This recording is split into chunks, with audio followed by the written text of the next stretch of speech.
Hey guys, OG Albina here, and I'm sure you've all seen a million Pokemon fun fact videos or Pokemon facts you didn't know, but have you ever seen one about competitive Pokemon? Competitive Pokemon has a ton of really cool and downright wacky interactions. And today, I wanted to highlight some you may not know. If you guys enjoy this type of video, be sure to drop a like on the vid as well as subscribe to the channel. I would really appreciate it, provided you do enjoy that you drop a sub and a like. It helps us grow and helps more people see the video, and hopefully they'll enjoy it as well. Alrighty, with that being said, we can jump into some facts. We'll start off with a more tame one, and one that might actually help you out in your own battles. We all know how both Rough Skin and Rocky Helmet work. If the opposing Pokemon makes contact with a Pokemon with this ability or item, it'll take away 1/6 of its health. You commonly see these work in tandem in OU right now on a Pokemon like Garchomp. But did you know that if you either try to knock off an opposing Pokemon's item or Rapid Spin hazards away, it will not work if you die to the Rough Skin or Rocky Helmet damage? This can be super valuable information, as it essentially always denies a Great Tuska Spin with your Rocky Helmet Garchomp if it's below 28%. From one cool hazard fact to another, we have a fact about toxic spikes. Tapu Fini is known throughout Generation 7 and 8 competitive for having incredible defensive utility. One of the most important parts of its defensive kit is its ability Misty Terrain, allowing it to absorb and block status for its team with ease. Because of this, you wouldn't think that toxic spikes would be very valuable in a Tapu Fini matchup, but it's actually the exact opposite. The way T-Spikes interact with Misty Surge is that it activates after Tapu Fini hits the field. Therefore, Tapu Fini hits the toxic spike before Misty Terrain can activate and block the poison. This is a great way to ensure a poison on a bulky Pokemon that you usually can't status. Picture this. You just had an absolute nail-biter of a battle, 1-1, but you have your trump card waiting. Choice Band Explosion. You lock your move. You see your opponent's health bar drop to 0. You did it.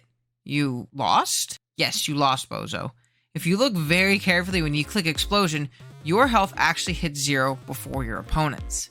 The same works for Final Gambit and Self-Destruct. So in a one-on-one last mon scenario, you should never click Explosion, Gambit, or Self-Destruct, as it actually seals your loss.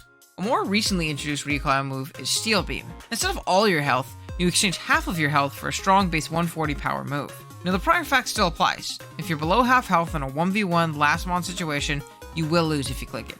But did you know that once Steel Beam is clicked, you always lose half your health? This includes if your opponent uses Protect. So in a worst case scenario, a Sylveon can simply click Protect in front of your Magna Zone to see what it clicks, and boom, 50% of your health gone. But don't worry, now that your favorite Pokemon YouTuber, OG Albina, who you've definitely subbed to, told you this, it definitely won't happen to you. You're welcome, loyal subscriber.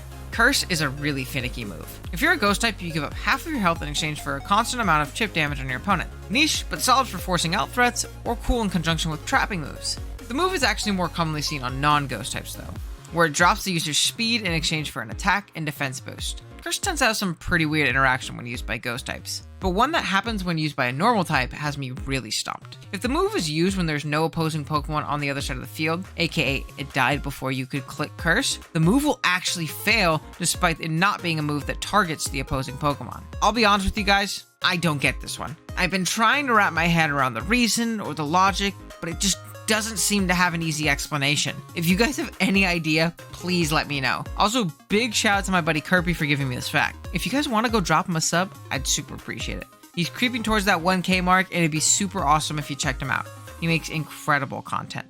Magic Bounce is an incredible ability. It bounces back all non-damaging moves back onto the user. It's made Pokemon like Hatterene and Mega Sableye competitive singles staples. One of the more interesting interactions with this ability is how it interacts with the move Parting Shot. Essentially, when clicking Parting Shot, the Magic Bounce user will bounce back the stat drops back onto the user, then it gets interesting. It proceeds to switch the Magic Bounce user out as if it used Parting Shot. This is a pretty niche but cool interaction. One really cool instance of this interaction actually benefiting the Parting Shot user is this Draft League game featuring my buddy Josh, in which he brought a sub-defiant Parting Shot Obstagoon. It would bait in Mega Sableye, force it out with Parting Shot, and then get Defiant Boost because of the attack and special attack drop. It actually proceeded to sweep the game afterwards. Pretty darn cool stuff. Zero Aura really is the GOAT. Not only can it throw off strong physical attacks and special attacks, or be blazingly fast, It also serves as an amazing electric immunity with its ability Volt Absorb. It can even use it in conjunction with its signature move Plasma Fist in niche instances, as the move's secondary effect is turning normal type moves into electric type ones after being used. But did you know this even extends to status moves? Say you click Plasma Fist on a Screamtail, and it tries to Encore Lock, but instead of being Encore Locked, you just gain health back. Again, very niche interaction, but that's the whole point of a video like this, and I thought it was pretty cool. Singles competitive Pokemon is all about positioning in your threats and taking KOs. One great way of doing this is via switch moves like U-turn, Volt Switch, and Flip Turn. The use of these moves to get in threats has even been developed into its own playstyle called Volt Turn. Now I know a ton of players who hate Volt Turn, but I don't know a ton of players who know you can actually stop your opponent from getting momentum with these moves entirely. Well, at least once that is. If you click the item Eject button onto a Pokemon, after taking a hit, you will be forced out. Simple enough, but when interacting with switch moves, it actually stops the momentum from happening, giving the Eject button player the switch initiative. Take that, you Volt Turn dorks. Lastly, we'll bring it in with another tame one that actually happened the other day. I was in call with my buddy Tiro. Go drop him a sub too, he's a good guy. And he was stressing about the toxic spikes we were talking about earlier, as he didn't have a grounded poison type in his draft league battle. But wait, he has an Iron Moth. And I brought this up to Tiro, he said, well, yeah, but I want to run heavy duty boots. Not knowing that you can in fact absorb T-Spikes as a poison type despite running them. For those of you who don't know, heavy duty boots allow a Pokemon to avoid incoming hazard damage. So you would think it wouldn't allow you to absorb T-Spikes because they're technically not affecting you, right? Well, you would think wrong. Since you are still technically touching the ground, you still function as the all-important T-Spike absorber. Thank you guys so much for watching this first episode of, I don't even know what it's called, Competitive Pokemon Fun Facts, something like that. I hope you guys enjoyed, maybe learned something new, have a cool interaction. Let me know in the comments some cool ones you might have to, potentially be, featured in a video later on down the line. I hope this, was something pretty cool to you guys. And again, let me know if you have any suggestions in the comments below. But yeah, with that being said, drop a sub if you're new, like the video if you enjoyed, and I will see you guys in the next one. Later.